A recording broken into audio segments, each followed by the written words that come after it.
que ustedes estén en este escenario clínico como buscando interés en medicina interna. No duden, por favor, en contar conmigo para lo que necesiten de su grupo de interés, como ya se lo he manifestado a las personas que han tenido esta iniciativa. Y lo importante es que pues no lo dejemos morir porque ya estaba prácticamente en desahuciado. Y creo que lo más importante pues es que las personas que vayan a continuar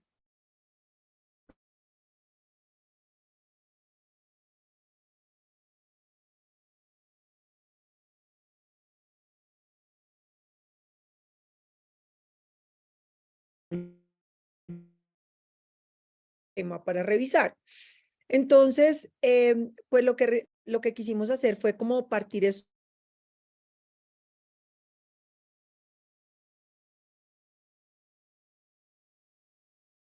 o no sé si lo tienen ustedes, también les voy a hacer llegar el link que ustedes pueden acceder. No sé si se los mande, si se los manden ustedes o se los mando yo, ahora ya lo revisaremos. En donde también van a encontrar información de la parte básica, que es como de mucha utilidad y que está muy práctica y la van a poder utilizar, digamos, de una manera muy fácil. Entonces, bauticé a esta charla como volviendo a lo esencial, porque creo que el principal problema con respecto a la anticoagulación es que hemos olvidado como el foco primario por el cual nosotros anticoagulamos pacientes y queremos como retomar esta información para que ustedes tengan claro, muy claro, la base principal por la cual nosotros anticoagulamos pacientes, y la razón por la cual nosotros anticoagulamos pacientes es prevención de enfermedad tromboembólica. Hablamos de enfermedad tromboembólica cuando hablamos de ácido isquémico y embolía sistémica en fibrilación auricular. Hablamos de enfermedad tromboembólica cuando hablamos de tratamiento de tromboembolia venosa. Hablamos de enfermedad tromboembólica cuando hablamos de trombosis de válvulas.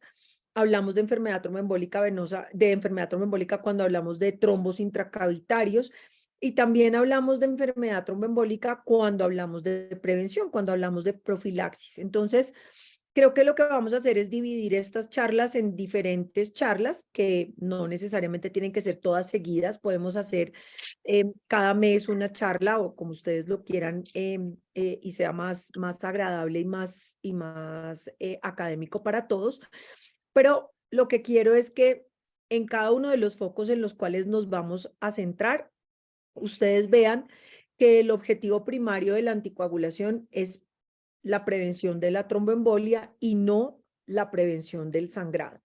Vamos a hablar de sangrado, por supuesto, pero el problema grande y la razón por la cual estamos haciendo no también nuestro trabajo es que estamos centrando el foco de la anticoagulación en el sangrado y no en los eventos tromboembólicos. Pues como en todas las charlas importantes, esta es muy importante. Mi conflicto de intereses, yo doy educación médica continuada para todos esos laboratorios, ellos producen en general anticoagulantes y medicamentos para el riesgo cardiovascular. Hago investigación clínica y hago consultorías y asesorías en anticoagulación. Pero digamos que todo lo que les voy a hablar está basado en la evidencia. Y voy a empezar para que volvamos a nuestro foco con esta paciente. Esta paciente, vamos a ¿Doctora? evaluar su condición clínica. ¿Aló? ¿Me están oyendo? Sí, doctora, es que no sé si está presentando algunas diapositivas porque solo estamos viendo como Sí, la ¿no me están pestaña viendo? de, Ay, Dios sí, mío, como la espérenme. pestaña del explorador de archivos.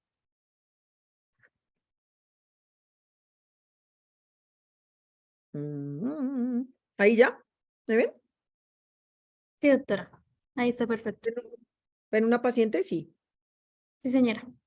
Entonces aquí están los conflictos de intereses para que los que no lo hayan visto. Vamos a hablar de esta paciente.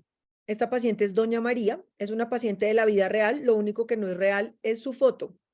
Y me pasaron una interconsulta para hacerle un puente para una cirugía de corrección de una hernia lumbar L4, L5.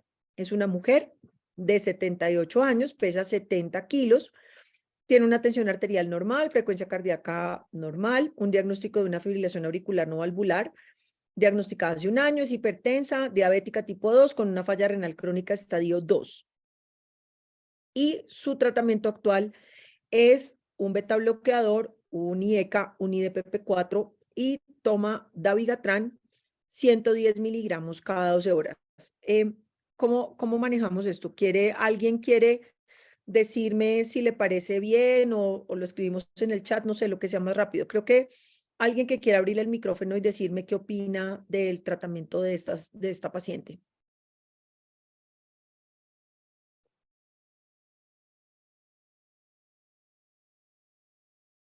¿Les parece bien? ¿Les parece mal? Mm, Hola, doctora. Yo ahí tendría, no sé, algo que agregar y es ¿Quién es el yo? Digan, yo Dabigatran. soy fulana de tal. Hola, doc Laura Montilla. Laura, ¿en qué semestre estás? Estoy en internado. Listo. Entonces, Lau, ¿tú qué opinas de esta paciente? Bueno, doc, en la fibrilación auricular, bueno, no. Lo que yo quería decir era que el Dabigatran tengo entendido que está contraindicado en insuficiencia renal cuando tiene una tasa de filtración menor a 30, pero pues en este caso no conocería a la paciente, no sé si la tengamos. No, tiene falla renal crónica estadio 2, o sea, con seguridad tiene más de 50. Ok, sí. Entonces, no tengo nada más por decir. Entonces, ¿quién tiene algo más que decir? Estuvo valiente el comentario de Laura, ¿es verdad? El Dabigatran está contraindicado en pacientes con menos de 30 mililitros minuto de depuración de creatinina. ¿Quién da más? ¿Les parece correcta la dosis de 110 cada 12?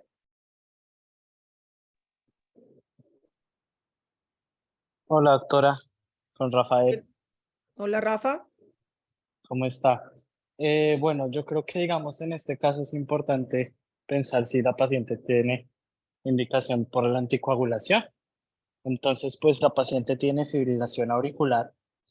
Si le hacemos un cálculo del riesgo de enfermedad Bueno, tromboembólica, eso se los voy a contar ahorita, pero yo quiero bueno, que ustedes me digan si ustedes consideran que esa paciente está bien anticoagulada o no. O sea, está claro y lo que dice Rafa es verdad, ya lo vamos a mirar, pero sí, tiene indicación de anticoagulación, tiene una FA no valvular, le podemos poner un DOAC, pero ¿creen que la paciente está bien formulada?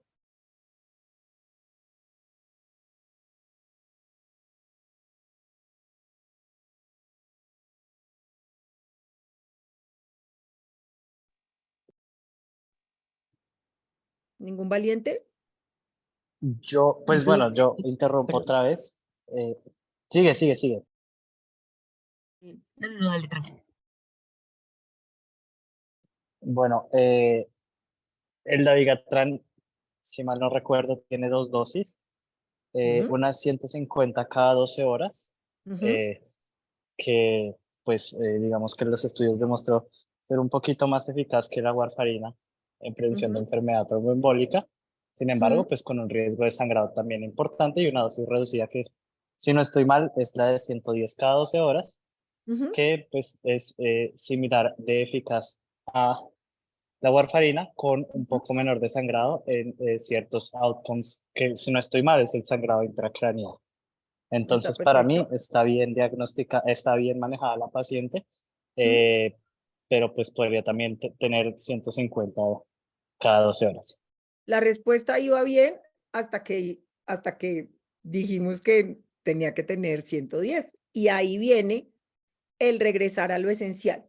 Y es, en esta paciente, si esta paciente fuera la mamá de cada uno de ustedes y no tuviera indicación de ajuste de Dabigatran, ajustarle la dosis a 110 cada 12 es someterla a un riesgo de ACV isquémico y embolía sistémica que ella no se merece. Entonces, la interconsulta no era para ver si estaba con la dosis correcta, pero nos llevamos como la sorpresa de que estaba con una dosis reducida de Dabigatran sin indicación. ¿sí? Entonces, dentro de nuestros objetivos, pues claro, está hacerle su terapia puente, pero también es muy importante, esperen un segundo.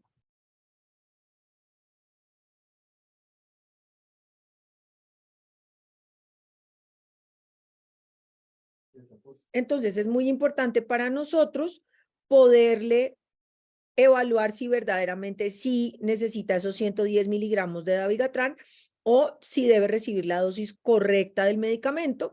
Y lo que hicimos después de haberle ajustado su terapia puente, pues fue decirle, señora, pensamos que usted está con una dosis inadecuada de dabigatran. Entonces, vamos a mirar qué es lo que pasa y por qué seguramente la persona que anticoaguló a este paciente tenía miedo al sangrado y lo que hay que tener es mucho miedo del ACV. Entonces, como dijo Rafael, es muy importante ver cuáles de estos pacientes tienen indicación para el uso de anticoagulantes orales directos, ¿de acuerdo? Entonces, cuando hablamos de DOACs, en fibrilación auricular, tenemos que asegurarnos de que los pacientes tengan una fibrilación auricular que sea no valvular, ¿de acuerdo? Entonces, para hacerlo más fácil, ¿cuáles son las descripciones o la definición de fibrilación auricular valvular? Entonces, ahí están las válvulas mecánicas protésicas, todas las válvulas mecánicas protésicas y la fibrilación auricular producida por estenosis mitral moderada severa, que generalmente son estenosis de etiología reumática, ¿sí? En esos dos puntos se considera a los pacientes con fibrilación auricular valvular y esos pacientes por el momento fueron excluidos de los RCT para DOACs y deben recibir warfarina, ¿vale? Entonces, el resto de pacientes, que son los otros que ven ustedes en esta tabla, pues son los pacientes que podrían recibir anticoagulantes orales directos. Por ahí debe estar Huguito, mi interno que está rotando conmigo ahorita en clínica de anticoagulación, que me hizo una pregunta. Entonces, en válvulas biológicas o en reparos valvulares, la indicación son 3 meses posoperatorios. En los que llevan menos de 3 meses deben recibir warfarina. Entonces, varias consideraciones en nuestra paciente. La primera pregunta, ¿cuándo suspender el dabigatran? La segunda pregunta, si verdaderamente sí requiere terapia puente. La tercera pregunta, ¿cuándo reiniciar el dabigatran? La cuarta pregunta, que fue lo que les mencioné ahorita, si realmente lo vamos a dejar con la misma dosis y el mismo medicamento. ¿Y qué vamos a hacer si la señora no llegara para una cirugía electiva, que era el caso de esta paciente, sino si estuviera sangrando activamente? Entonces, hoy digamos que voy a dejar para la charla el principio y luego vamos a poner lo del sangrado como aparte. Bueno, entonces, como dijo Rafa, lo siguiente que tenemos que hacer es calcular el riesgo embólico de doña María y para esto debemos usar el CHAS-2-VASc, que es la escala que está recomendada por las guías. Entonces, tenemos una paciente que es hipertensa, que tiene más de 75 años, que es diabética y que es mujer. Recuerden que ser mujer puntúa solamente si es una mujer mayor de 65 años. Eso solamente le da punto si es mayor de 65 años. Si no, no le da punto. ¿De acuerdo? ¿Eso está claro? Claro, doctora. O sea, si por ejemplo tiene CHAS-2-VASc de 1 por ser mujer y tiene menos de 65 años, no le puntúa. O sea, si yo hago una FA, me puntúa mi CHAS-2-VASc 0, porque todavía no tengo 65. Me falta poco, pero no tengo 65. Entonces, miren el riesgo anual de ACV de esta paciente, ¿sí? Esta paciente tiene 7.2% de riesgo de hacer un ACV isquémico y tiene un 10% al año de hacer ACV isquémico y embolía sistémica. Recuerden que la FA no solo produce eventos cerebrales, sino que estos pacientes también pueden hacer embolía sistémica, pueden hacer una trombosis del ojo, de la mesentérica, de una pierna, de un brazo. Entonces, ¿qué quiere decir ese riesgo anual? Quiere decir que cada día de los próximos 365 días, esta paciente se va a levantar con 7.2% de riesgo de hacer un evento cerebrovascular y un 10% de riesgo de hacer un evento cerebrovascular o una embolia sistémica. Entonces, realmente su riesgo es altísimo. Y la pregunta es si usted va a arriesgar ese riesgo embólico para reducir el riesgo de sangrado, que como muy bien lo dijo, creo que Rafa fue el que lo dijo, pues está demostrado en los estudios que probablemente sea menor comparado con warfarina en la dosis de 110, pero definitivamente es mejor su resultado en términos de reducción del riesgo de embolia sistémica y ACV isquémico en el brazo de 150. Entonces, seguidamente, y esto también debe ir dentro del diagnóstico de la fibrilación auricular de nuestro paciente, hay que calcular el riesgo de sangrado. Para eso los invito a evaluar este paper. Este paper es un paper reciente del 2022 de finales del año, en el cual se plantean todas las escalas de evaluación de riesgo de sangrado, tanto en FA como en tromboembolia venosa, y vemos cómo en general todas cumplen con factores que son muy similares para estimar alto riesgo de sangrado, sin que la escala de riesgo de sangrado contraindique la anticoagulación. Hay contraindicaciones absolutas de anticoagulación que si quieren vayan pensándolas y me las van a decir en un momento, pero las escalas de evaluación de riesgo de sangrado son solamente para que ustedes tengan una alerta y ustedes puedan poner ahí en su diagnóstico paciente con alto riesgo de sangrado, paciente con bajo riesgo de sangrado, paciente con riesgo intermedio de sangrado, calculado por cualquiera de estas escalas. La guía recomienda utilizar la escala de Hasbled, pero pues ustedes pueden utilizar la escala que ustedes quieran para evaluar el riesgo de sangrado.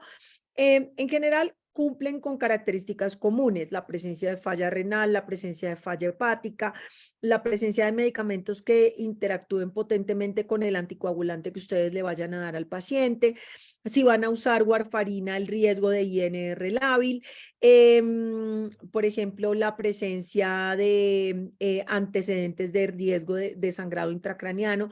Todos esos puntos les van a dar a ustedes un incremento del riesgo de sangrado, no solo en fibrilación auricular, sino en enfermedad tromboembólica venosa, y hay que tenerlo en cuenta, ¿de acuerdo? Y adicionalmente hay que evaluar si nuestro paciente tiene alguna manera de mitigar ese riesgo, también en fibrilación auricular y también en enfermedad tromboembólica venosa. Por ejemplo, si mi paciente tiene forma de optimizarle su función renal, si mi paciente tiene una trombocitopenia reversible, si mi paciente tiene una hipertensión arterial no controlada, si el paciente consume alcohol, si tiene alguna forma de evitar el alto riesgo de caídas, todos esos puntos van a disminuir el riesgo de sangrado y pues eso obviamente nos va a dar a nosotros un punto importante para que nosotros podamos mitigar los riesgos y podamos reducir al máximo el riesgo de sangrado.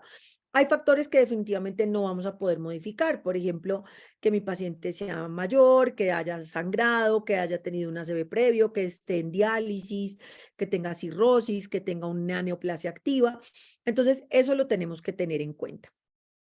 Y recordar con qué contamos para anticoagular a estos pacientes. No, digamos que no es una camisa de 11 varas, los pacientes no tienen que estar anticoagulados con dabigatran, ni con apixaban, ni con rivaroxaban. Seguramente la gran conclusión que tenemos que sacar es que hay que buscar el anticoagulante correcto para el paciente correcto a la dosis correcta, pero necesitamos saber cuál es el mecanismo de acción de los anticoagulantes para que ustedes puedan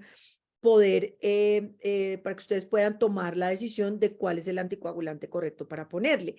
Entonces, aquí podríamos responder nuestra pregunta de si en el momento del reinicio de la anticoagulación yo voy a dejar a mi paciente con esos 110 miligramos de dabigatran, si lo voy a cambiar a 150 cada 12 o si quiero ponerla en otro anticoagulante como apixaban o rivaroxaban. Entonces, encuentran este esquema lo van a encontrar en el MOOC, es un esquema interactivo en el cual ustedes encuentran los diferentes sitios donde actúan los anticoagulantes, pues todos los anticoagulantes, incluyendo la warfarina y las heparinas, si la unión es reversible o no, si es selectiva o no es selectiva y obviamente el sitio donde actúan. Cuando entren al MOOC, ustedes le dan clic en cada uno de los anticoagulantes y él interactivamente los va a pasar a características y mecanismos de acción de cada uno de los medicamentos. Pero digamos que someramente se los voy a mencionar.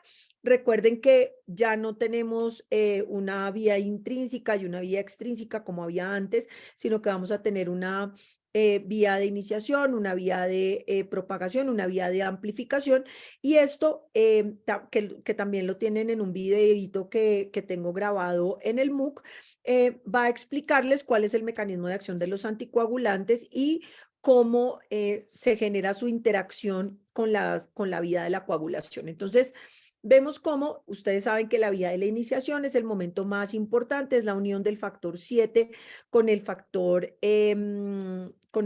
10, y ustedes van a tener que en ese momento, en ese switch primario, ese factor 7 activado, que se va a unir al factor 10 y al factor 9 y va a dar como toda esta vía de la propagación, pues si no tenemos factor 7, pues no vamos a poder generar la vía de la iniciación. Entonces recordemos que la warfarina inhibe todos los factores que son vitamina K dependientes, el 2, el 7, el 9, el 10, adicionalmente inhibe la proteína C y S y tiene algún factor importante sobre la unión de las plaquetas. Entonces, vamos a tener bloqueada nuestra vía de la coagulación desde el primer momento, desde ese switch primario de la hemostasia de la unión del factor 7 activado con el factor tisular. Eso no se va a presentar y obviamente no vamos a tener la manera de generar digamos, esa primer momento de la coagulación. Entonces, pues es por esta razón que nos sirven en escenarios clínicos de alto riesgo trombótico, por ejemplo, síndrome de anticuerpos antifosfolípido, o pacientes con válvulas, por ejemplo, válvulas mecánicas, cuyos mecanismos trombóticos pues son mucho más complejos que ir a inhibir un factor puntual de la coagulación. Entonces, por supuesto, en estos escenarios nos sirven más los antagonistas de la vitamina K, pero obviamente al no generarse ni siquiera ese factor primario de la hemostasia, pues vamos a tener un incremento importante del riesgo de sangrado, porque no vamos a tener la manera de, por ninguna vía, generar pues fibrinógeno y fibrina. Después de esto, entonces tenemos la vía de la propagación. En la vía de la propagación, entonces vamos a tener la unión del factor 10 activado con el factor 5 activado y vamos a formar, digamos que ese complejo de inicial de la formación de trombina, y si nosotros inhibimos ese proceso, pues vamos a tener libre esa vía de la propagación. Entonces ahí vamos a tener los inhibidores directos del factor 10 que tienen todos la XA en su nombre. Es importante que tengamos en cuenta que estos tienen la XA porque antes pues no teníamos inhibidores directos del factor 11, pero también tenemos ahora los inhibidores directos del factor 11 que también tienen X en su nombre, pero estos tienen XA. Entonces son rivaroxaban, apixaban, edoxaban y betrixaban, que todos van sobre el factor 10 activado e impiden esta formación inicial y la creación de los primeros monómeros de trombina. Después de esto, entonces tenemos los inhibidores directos del factor 11, que ya los vamos a ver un poquito más adelante por separado. Estos son milvexian y asundexian. Los dos tienen XY, como de factor 11, pues así me parece que es más fácil como diferenciarlos de los inhibidores del factor 10A, que tienen XA. Este milvexian y este asundexian van a permitir la formación de los iniciales monómeros de trombina no patológicos. Entonces van a reducir un poquito el riesgo de sangrado, como lo vamos a ver ahora un poquito más adelante. Y finalmente, en la vía de la amplificación, cuando ya están formados esos monómeros de trombina, pues tenemos los inhibidores directos de la trombina. El único disponible en este momento en el mercado por vía oral es dabigatran, que es un inhibidor directo de la trombina. Antes teníamos cimelagatrán, pero pues esto produjo unos efectos adversos importantísimos en los pacientes y fue retirado del mercado por toxicidad hepática. Tenemos las heparinas de bajo peso molecular que también actúan directamente sobre el factor 10 activado, y tenemos los pentasacáridos como el fondaparinox que también actúan directamente sobre el factor 10 activado. Entonces, si vemos cómo cada uno actúa en las vías de la coagulación, pues vamos a tener alguna idea de cómo funcionan, y tenemos también esta infografía que también está disponible en el MOOC, en donde ustedes pueden ver algunas características farmacológicas importantes de los anticoagulantes orales directos para tener en cuenta en el momento de tomar una decisión de cuál anticoagulante dejarle a qué paciente. Entonces, vemos, por ejemplo, bueno, warfarina, que ya lo conocemos ampliamente, una vida media hasta de 60 horas, un efecto leve de absorción con alimentos, un 92% de excreción renal, por lo cual hay que tener mucho cuidado en la formulación de este medicamento en pacientes con compromiso de la función renal. Metabolismo hepático por CYP3A4, sustrato de glicoproteína P, pues no tenemos en este escenario, entonces todas las interacciones medicamentosas están dadas principalmente por metabolismo hepático por CYP3A4 y está contraindicada en el primer trimestre del embarazo. En el caso del dabigatran, el dabigatran es el único de todos los anticoagulantes que tiene un profármaco.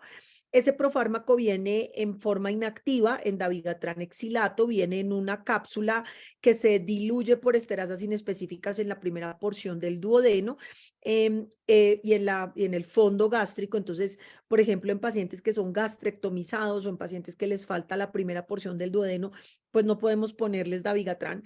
Este medicamento no se puede poner por sonda nasogástrica. De una vez les digo, el único medicamento que se puede triturar y poner por sonda nasogástrica es apixaban. El resto de medicamentos no se pueden romper para diluir y poner por sonda nasogástrica o por sonda de nutrición enteral.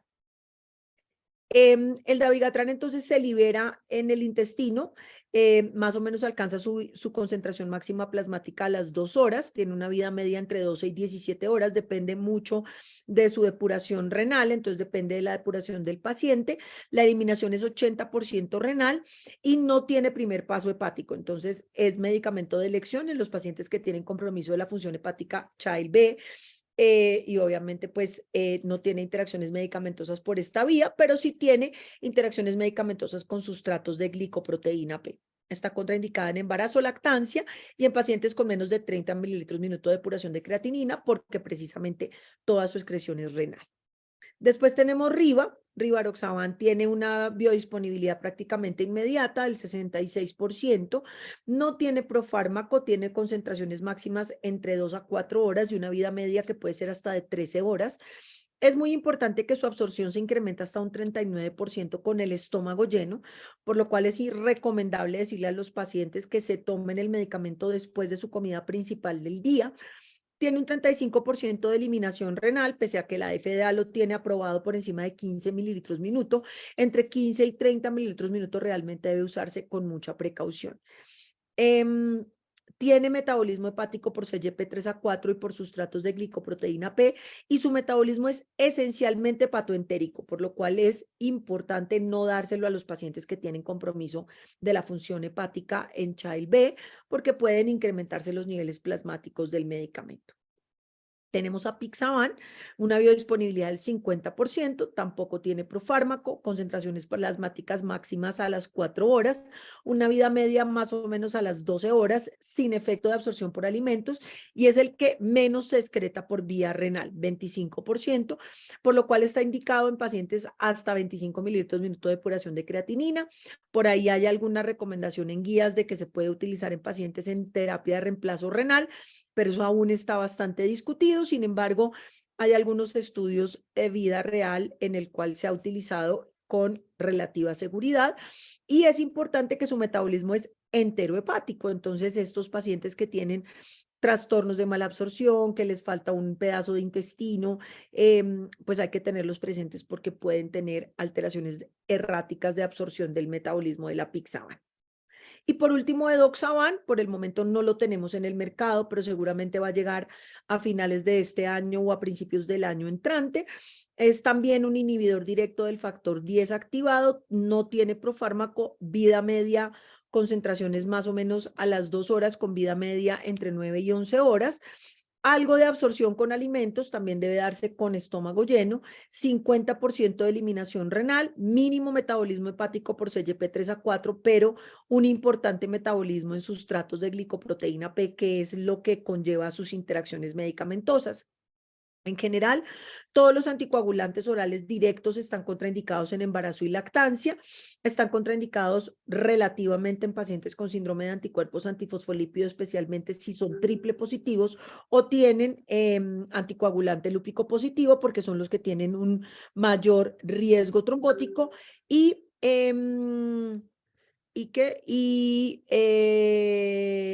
la mayoría de ellos está contraindicado en pacientes que tengan menos de 15 mililitros minuto de depuración de creatinina. Es importante también mencionar aquí las interacciones medicamentosas, especialmente té verde, ginseng, ginkgo biloba, estos medicamentos naturistas que consumen con tanta frecuencia, cúrcuma, etcétera, etcétera. ¿Qué más les iba yo a decir? Bueno, aquí me están escribiendo en el chat, no sé ustedes qué quieran hacer, quieren que sigamos un ratico o si quieren lo dejamos para el otro martes, que espero desocuparme un poquito antes de la consulta, perdónenme es que hoy tenía muchos pacientes, pero si quieren lo dejamos hasta ahí o quieren que sigamos un ratico más, lo que ustedes me digan.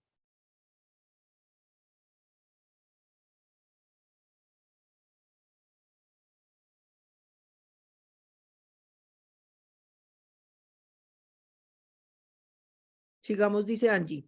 Podríamos seguir un rato más, como quieran, dice Laurita. Bueno, entonces voy a seguir un ratico más contándoles algunas otras cosas con respecto a fibrilación auricular. Y tienen mucho que ver con warfarina y lo que nos ayudó la warfarina durante estos 70 años. Recuerden que la warfarina pues es producida por los laboratorios Warf, por eso se llama warfarina.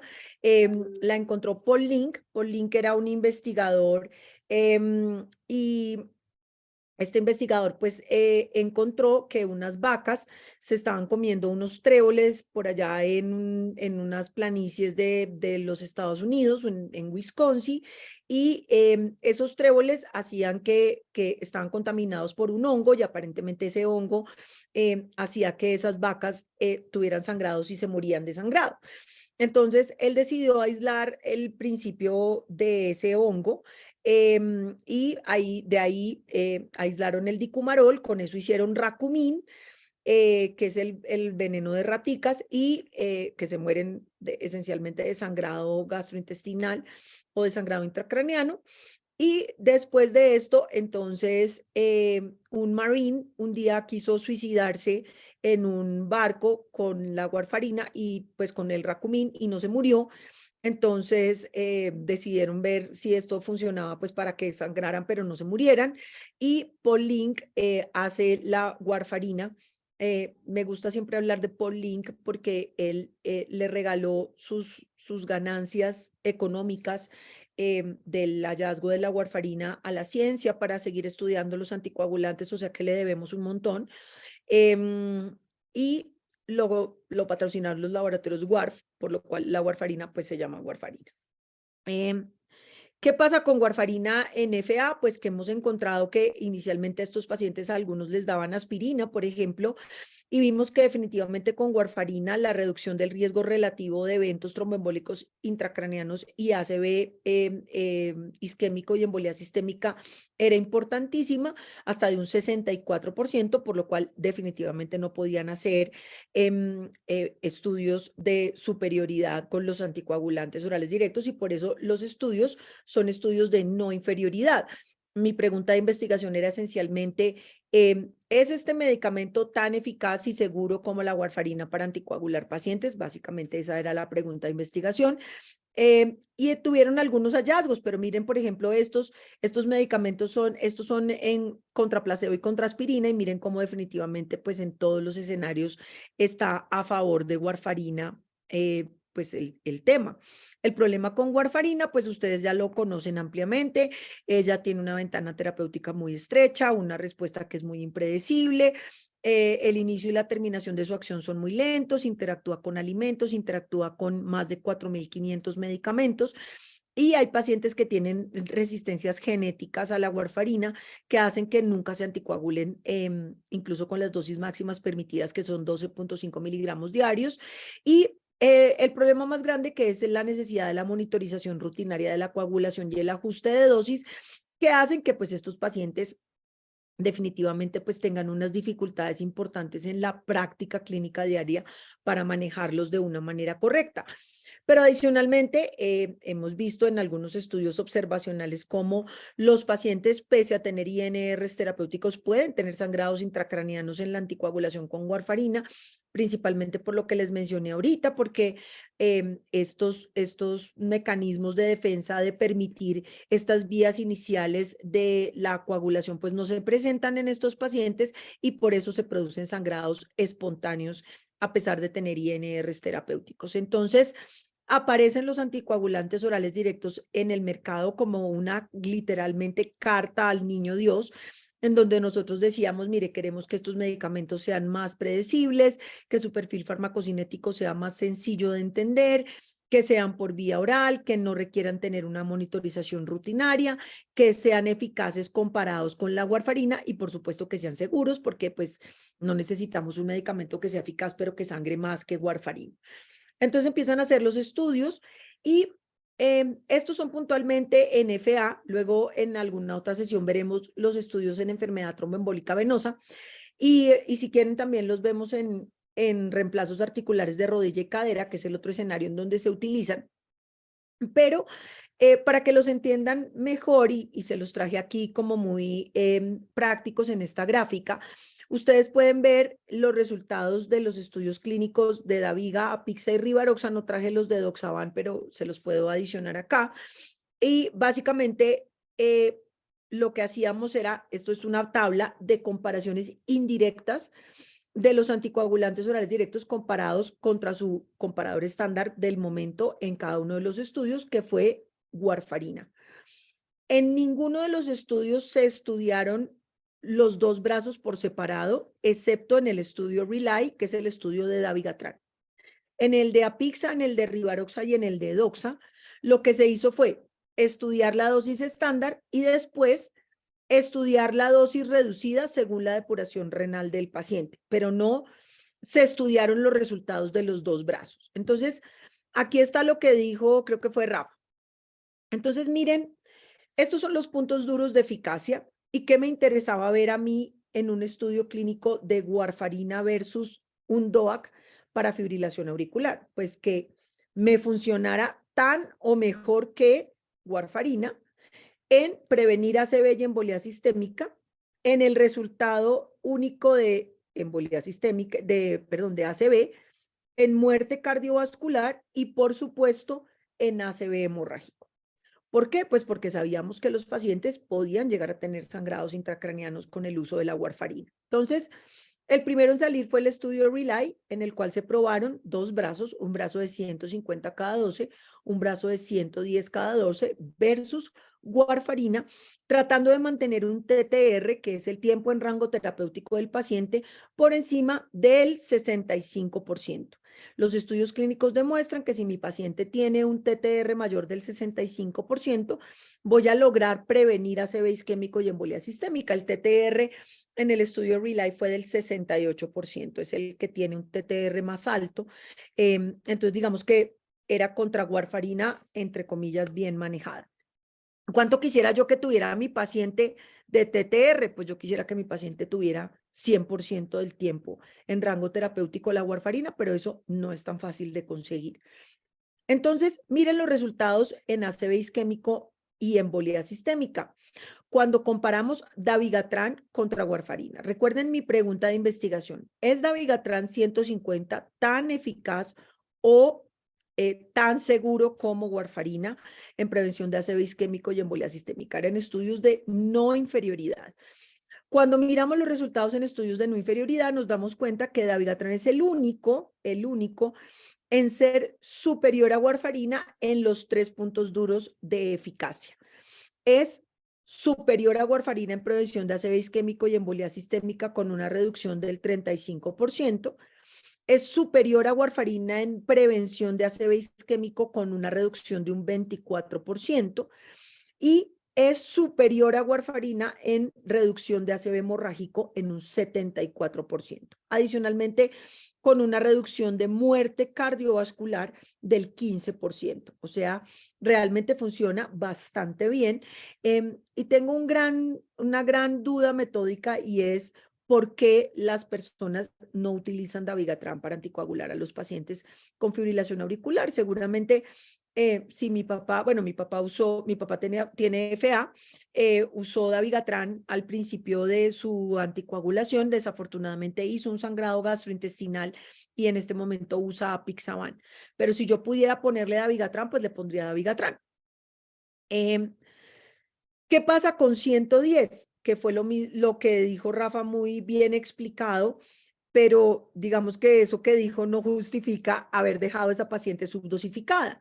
Y es que es igual, es como darle warfarina en prevención de ACV isquémico y embolia sistémica, es como darle warfarina en ACV isquémico, sí reduce el riesgo de ACV hemorrágico y es igual a darle warfarina en muerte cardiovascular. Entonces mi pregunta que se las hago a ustedes y no quiero que me la respondan públicamente, sino que la dejen como a su conciencia es, si esa paciente fuera su mamá y usted le fuera a dar dabigatran, y no tiene una depuración de creatinina por debajo de 50 mililitros minuto, que es la razón para ajustarle la dosis a 110, ¿usted le daría 110? Y la respuesta es, pues seguramente no, porque ¿yo qué quiero? Pues yo quiero lo que sea más eficaz en prevenir ACV isquémico y embolia sistémica. ¿Qué pasó con apixaban? Entonces, apixaban en el estudio Aristóteles son más de 18,000 pacientes, solamente 483 pacientes del estudio de Aristóteles usaron la dosis ajustada de apixaban. Como les digo, no fue un brazo que estudió apixaban 2.5 cada 12, sino los pacientes que tenían indicación de ajuste por 2 de 3 razones, mayores de 80 años, que pesaran menos de 60 kilos o que tenían depuraciones de creatinina mayores de que tenían depuraciones de creatinina menores de 25 mililitros minuto, esos pacientes fueron los que fueron llevados al ajuste. Entonces, realmente estos resultados que ustedes están viendo, que son el grueso de los pacientes del estudio de Aristóteles, pues estaban usando apixaban 5 miligramos cada 12 horas. Entonces, ¿qué pasa con ACV isquémico y embolía sistémica? Pues pasa que ustedes tienen una reducción de 21% de ACV isquémico y embolía sistémica, el resultado compuesto, que son iguales a warfarina en ACV isquémico, que tienen una reducción de ACV hemorrágico del 49% y no tienen reducción de muerte cardiovascular, pero sí hay una reducción de mortalidad por todas las causas. Eso es apixa. Y Riva fue igual a warfarina, lo mismo pasó en el estudio Rocket, que es el estudio de Riva, 20 miligramos para todo el mundo, excepto para los que tengan menos de 50 mililitros minuto de depuración de creatinina, que le ajustamos a 15 miligramos. Y lo mismo pasó con edoxaban, 60 miligramos para todo el mundo, excepto para los que pesaban menos de 60 kilos o tenían depuraciones de menos de 30, que fueron ajustados a la dosis de 30. Entonces, en Riva, lo único que vimos fue reducción de ACV hemorrágico. El resto realmente es igual a warfarina en términos de ACV isquémico y embolia sistémica, ACV isquémico solamente y muerte cardiovascular. No sé si ustedes viendo esta tabla, en su sentido clínico y en su sentido analítico, le pondrían a algún paciente con FA rivaroxaban. Yo quiero que alguno de ustedes me diga si ustedes le pondrían rivaroxaban a los pacientes con FA.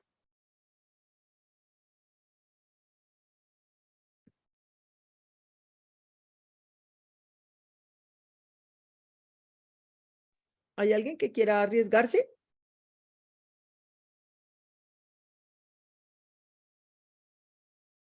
Es una review académica. ¿Quién le pondría? Nadie nos está pagando ni nos están invitando a comer. Yo creo que lo importante ahí es ver el primer renglón, que es la única diferencia de rivaroxaban versus los demás, que dice que es por uno. Entonces, yo creo que únicamente a los pacientes que les cuesta adherirse al tratamiento y que sería mejor utilizar una dosis única diaria, pues serían como los candidatos, porque en el resto de factores, claramente, pues no es el más favorable. Exactamente, pero cuando tú miras cómo se comporta en la vida real, hay un inmenso porcentaje de pacientes que utilizan rivaroxaban en prevención de ácido isquémico, embolia sistémica en fibrilación auricular no valvular. Y esto se pone aún peor, porque miren lo que pasa con el sangrado, ¿sí? No les quise mostrar el sangrado, solo estábamos hablando de eficacia. Recuerden que no queremos perder el foco, no queremos perder nuestro objetivo primario. ¿Qué es nuestro objetivo primario? Reducir ácido isquémico y embolía sistémica. En ese orden de ideas, pues todos los pacientes deberían estar con Daviga, y a los que no les puedas poner Daviga 150, deberías ponerles Apixa.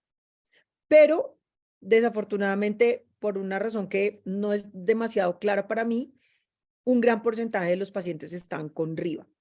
¿Qué pasa cuando miramos sangrado? Recuerden que esto no es una tabla de comparaciones indirectas de cada uno de ellos contra warfarina. Entonces, miren lo que pasa en hemorragia mayor.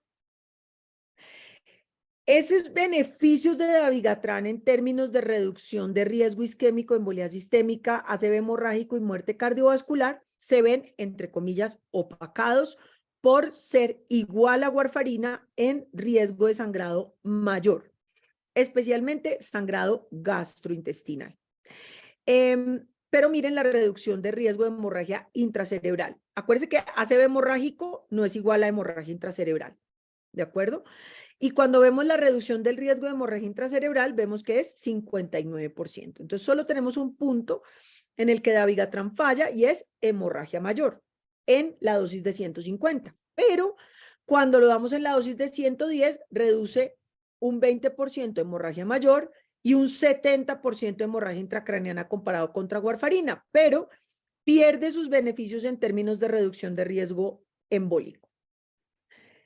En el caso de Apixa, aquí digamos que es un punto favorable para Apixaban. Él es superior en ACV isquémico y embolía sistémica. Desafortunadamente es jalado por los resultados de embolía sistémica y no por ACV isquémico, que sería lo ideal. Reduce ACV hemorrágico, reduce mortalidad por todas las causas, aunque no reduce mortalidad cardiovascular, pero es el que más reduce hemorragia mayor y es el que más reduce hemorragia intracerebral. ¿Qué ha llevado esto, cuando ustedes ven esta tabla, qué ha llevado esto a pensar a los clínicos en la práctica del día a día? Apixaban es el que menos sangra. Y si yo le pongo 2.5, va a sangrar, es el que menos sangra de todos los menos que sangra de lo menor sangrado. Y a pesar de perder su beneficio en términos de reducción de ácido isquémico y embolía sistémica, formulan Apixaban 2.5 cada 12 sin razón de ajuste. ¿Me entienden a lo que voy cuando les digo que no debemos perder el foco de lo esencial? ¿Sí? Y esta es la razón. La razón de hacer esto y decirles que debemos volver a lo esencial es que no debemos perder el norte en nuestros objetivos primarios por los cuales nosotros anticoagulamos pacientes. Y al pensar en nuestra cabeza, pues entonces yo le pongo a Apixaban, que es el que menos sangra, y se lo pongo a la dosis más baja, porque seguramente sangrará menos de lo que sangró la del 5, estoy perdiendo todos los beneficios que tiene ese medicamento en mi paciente en reducción de ácido isquémico y embolía sistémica, porque mi paciente no tiene razón de ajuste. Si tuviera razón de ajuste, pues no hay problema, pero la mayoría de esos pacientes están prescritos a expensas del miedo que le tiene el médico al sangrado y no el miedo que le tiene a que el paciente haga un ACV isquémico o una embolía sistémica. Y miren lo que pasa con Riva. Lo único que tenemos es reducción de sangrado intracraneano y ACV hemorrágico, 33% de reducción de hemorragia intracraneal y 41% de reducción de ACV hemorrágico. O sea, puntualmente lo que hace es disminuir sangrado intracraneano, pero se comporta igual en hemorragia mayor, se comporta igual en muerte cardiovascular y no reduce ACV isquémico y embolía sistémica. Entonces, como dijeron, pues yo creo que solamente en el caso en el que buscáramos un medicamento que fuera para dar una sola vez al día, que creo que sí que peor es un no objetivo de nuestra anticoagulación, pues digamos, el beneficio que se obtiene al formular rivaroxaban en fibrilación auricular no es tan bueno como lo vemos en la práctica clínica diaria. ¿Qué nos muestran entonces los metaanálisis? Que cuando nosotros metemos estos 72,000 pacientes de los estudios clínicos de los DOACs en fibrilación auricular, vamos a reducir ACV isquémico y embolía sistémica, vamos a reducir sangrado intracraneano, vamos a reducir mortalidad y vamos a reducir sangrado mayor y vamos a incrementar el riesgo de sangrado gastrointestinal, especialmente en los pacientes de 150 cada 12 de Daviga y de Rivaroxaban. Cuando les hablé del Dabigatran, les conté que él se diluye por esterasas inespecíficas en el estómago y en la primera porción del duodeno, y él viene en una cápsula que viene hecha de ácido tartárico. Entonces, esas esterasas rompen esa cápsula de ácido tartárico y liberan ácido tartárico en el estómago. Y pues si ustedes tienen una cantidad local de ácido tartárico y tienen ahí una úlcera o tienen una gastritis erosiva, pues estos pacientes tienen sangrado gastrointestinal. Entonces, es muy importante pensar que nuestro paciente no tenga un riesgo de sangrado gastrointestinal para formularlo con Dabigatran. Aquí están, por ejemplo, los resultados en hemorragia intracraneana. Y esta tabla surge porque, obviamente, con el advenimiento de los anticoagulantes orales directos viene como el temor de, bueno, y si mi paciente sangra en la cabeza, entonces, ¿qué hago? Entonces, me tomé el trabajo de mirar del total de los pacientes cuáles habían tenido hemorragia intracraneana y cuántos estaban con anticoagulantes orales directos. Entonces, miren, por ejemplo, el estudio de Aristóteles, 18,201 pacientes, tuvieron 171 hemorragia intracraneana, y ustedes dirán, no, pues no es tanto, pero pues si uno es mi mamá, pues no me parece chévere que tenga sangrado intracraneano. Pero de esos, solo 40 estaban en el brazo de apixaban, el resto estaban en el brazo de warfarina. En el Rocket, 14,264 pacientes, 172 hemorragias intracraneanas, 55 pacientes estaban en el brazo de rivaroxaban, o sea, también un porcentaje pequeño. El estudio Rely en sus dos brazos, un brazo de 36, un brazo de 150 y otro brazo de 110, ya sabemos que en el brazo de 150 sangraron más, pero no más que warfarina, por supuesto. 36 sangraron en el brazo de 150 y 27 en el brazo de 110. Y en el Engage AF, que es el de edoxaban, 21,000 pacientes, 160 hemorragias intracraneanas, 49 sangraron con la dosis de 60 de edoxa y 30 con la dosis de 30. Entonces, miren que definitivamente comparados contra warfarina, en comparaciones indirectas o en comparaciones de cada uno contra warfarina en riesgo de sangrado intracraneano, que probablemente sea lo que más pánico le genera a uno cuando uno anticoagula a un paciente, pues la reducción del riesgo de sangrado es importante. Los pacientes no sangran tanto en general, pero definitivamente sangran muchísimo menos con los anticoagulantes orales directos. ¿Qué pasa en la vida real? ¿Y por qué les quiero hablar de la vida real? Porque cuando nosotros hablamos de la vida real, y este es un estudio muy reciente en el cual se comparan el riesgo de sangrado en todos los escenarios clínicos, tanto en los estudios pivotales, en los RCTs, como en los estudios de vida real, vemos que estos medicamentos se comportan de una manera similar en la vida real y en los estudios clínicos controlados. Los estudios de vida real pues están hechos para que usted sepa, principalmente son de seguridad. Vea, en la peor de las circunstancias, o sea, o el paciente se tomó la dosis que no era, o el médico le prescribió mal, o el paciente tomó los medicamentos que estaban contraindicados, o se tomó mal la dosis del medicamento, o sea, lo que no pasa en el estudio clínico real, pasa en los estudios de vida real. Estos medicamentos se comportan de una manera similar. Reducen el riesgo de hemorragia intracraneana, reducen el riesgo de sangrado que compromete la vida y incrementan el riesgo de sangrado intestinal, tanto Dabigatran como Rivaroxaban. Entonces, es muy importante que lo tengamos presente porque digamos que podemos estar tranquilos y podemos decir, vea, mi paciente cabe en un RCT, mi paciente tiene criterios de inclusión que caben en un RCT. ¿Esta paciente cabe en un RCT?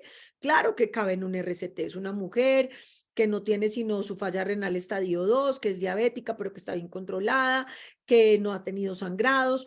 Entonces, me cabe en el Rely, me cabe en el Rely, me cabe en el Aristóteles, me cabe en el Aristóteles, me cabe en el Rocket, me cabe en el Rocket, me cabe en el Engage, también me cabe en el Engage. ¿Qué le pondría yo a esta señora si fuera mi mamá? Pues seguramente le pondría Daviga 150, pero digamos que lo haría con tranquilidad porque mi mamá no tiene nada que la ponga en riesgo de tener un sangrado gastrointestinal. Y se la puse a mi papá, pues porque no sabía que le iba a sangrar la barriga, pues después le sangró, pero pues eso fue hace 10 años cuando apenas había salido Davigatran y no teníamos aún Apixaban. Entonces, miren la disminución de sangrado mayor, miren la disminución de sangrado intracraneano, este es el RCT, y miren cómo se comporta en reducción del riesgo de hemorragia intracraneana en los estudios del Real World Data. ¿Qué pasa cuando nosotros, por ejemplo, prescribimos Davigatran en un paciente con depuración de creatinina de 30 mililitros minuto? Entonces, esto es solamente para ilustrarles un poco cómo son las curvas de distribución plasmática del Davigatran. Miren cómo esta línea punteada es la distribución normal del medicamento. Recuerden que el paciente se toma su capsulita, la rompen las esterasas inespecíficas en la primera porción del duodeno y el estómago, libera el principio activo del Davigatran exilato, más o menos 150 nanogramos por mililitro son las concentraciones máximas plasmáticas, perdón, que empiezan a reducirse en el tiempo. Me regalas un poquito de agua, por favor. Y, ay, perdón, me atoré con babas. Y entonces miren cómo, si mi paciente tiene 30 mililitros minuto de depuración de creatinina, miren cómo se le incrementan los niveles plasmáticos de Davigatran de una forma importantísima. De lo mismo pueden pasar, por ejemplo, miren lo que pasa con Riva en pacientes con compromiso de la función hepática. Si ustedes tienen pacientes con Child B, recuerden que les conté que este medicamento tiene básicamente un metabolismo hepatoentérico. Miren cómo se le pueden incrementar los niveles plasmáticos del Rivaroxaban hasta 2 o 3 veces más sus niveles plasmáticos normales. Entonces, es muy importante que nosotros tengamos en cuenta esas características del paciente para poderlo formular correctamente. No solamente en fibrilación auricular, y por eso digamos que hablamos un poquito de generalidades poniendo este ejemplo de fibrilación auricular, pero estamos hablando de generalidades de los anticoagulantes y esto mismo va a pasar en fibrilación auricular y va a pasar igualito en enfermedad tromboembólica venosa. Dime, Rafa. Doctora, una pregunta. Habiendo ya entendido la liberación del profármaco, el Davigatran, y el efecto de las estearasas y el ácido tartárico, ¿qué implicaciones o qué alteraciones en la absorción del medicamento tendría, digamos, por ejemplo, darle Davigatran a un paciente con un inhibidor de bomba de protones o como para, digamos, entre comillas, reducir ese ambiente acídico en el estómago y, entre comillas, podría pensar uno reducir los sangrados gastrointestinales? Es una súper buena pregunta y no solo te la preguntaste tú, se la preguntaron desde el principio y realmente no hay una contraindicación del uso de los IVPs. O sea, no hay alteraciones en la absorción ni en la liberación del principio activo del Davigatran, porque las esterasas que rompen la cubierta de ácido tartárico del medicamento no dependen del ambiente, del pH ácido del estómago. ¿Me hago entender? O sea, no dependen exclusivamente del ambiente ácido del estómago. Entonces, hacer más básico el pH del estómago no va a hacer que se absorba menos el Davigatran. Es más, la recomendación es que si el paciente hace epigastralgia, tú le puedes dar el inhibidor de bomba de protones y no tienes que, digamos, que darlo lejos, ni darle un inhibidor especial como en el caso del Clopi, darle pantoprazol, sino que le puedes dar un inhibidor de bomba de protones sin ningún problema. Ahora, lo que tenemos que evaluar es si tenemos un paciente que tiene una gastritis erosiva o que tiene una úlcera gástrica activa y le vamos a dar inhibidor de bomba de protones para poderle dar Davigatran, pues le damos Apixaban y no lo arriesgamos a que tenga un sangrado gastrointestinal. ¿Sí me entienden? Sí, doctora. Y en caso de que el paciente pues no tenga nada, pero entre comillas uno quiera no Le sé, puedes dar. tener un le puedes pensamiento de dar. tranquilidad de eso, mejor dicho, algún estudio ha demostrado que tiene algún impacto en el sangrado, acompañarlo con un omeprazol o algo similar. No hay una reducción en el riesgo de sangrado, pero sí hay una reducción en el síntoma de la epigastralgia, que es muy incómodo para muchos de los pacientes que toman dabigatran y que hacen que los pacientes suspendan la terapia. Entonces, pese a que no hay un impacto contundente sobre la reducción de riesgo de sangrado, porque si lo hubiera, pues seguramente la guía diría, si le va a dejar dabigatran, déjele un IVP. Sí disminuyen mucho digamos, el síntoma de la epigastralgia con la liberación del ácido tartárico. Entonces, uno podría utilizar sin problema un IVP en el caso de darle al paciente dabigatran. Pero si el paciente no necesita el IVP, pues no hay que dárselo. Digamos que no es una medida que venga como una condición sine qua non para darle dabigatran. Gracias, doctora. ¿Hay más preguntas hasta ahí?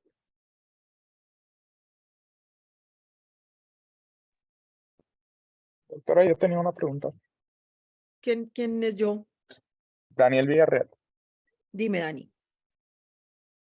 Entiendo que el dabigatran no se puede dar, digamos, triturado ni en nutrición enteral por todo esto de las esterasas gástricas y duodenales. Pero, ¿qué pasa si mi paciente, por ejemplo, es gastrectomizado, parcialmente gastrectomizado, cirugía bariátrica? ¿Tampoco se podría dar o sería...? No, tampoco. En ningún paciente que le falte la primera porción del duodeno y el fondo gástrico le pueden dar dabigatran. Hay que utilizar otro. Listo, listo. Gracias. ¿Hay más preguntas hasta ahí?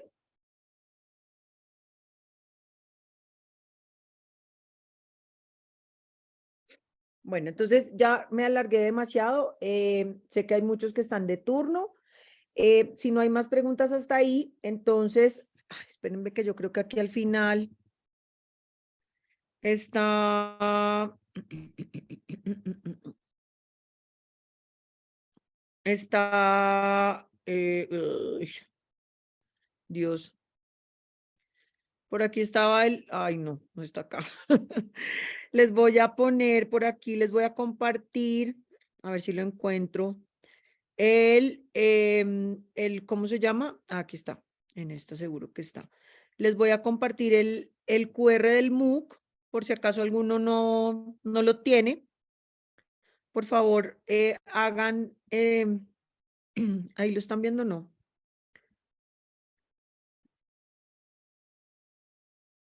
Por favor, lo pueden probar para ver si les funciona o si no les mando el link por el correo.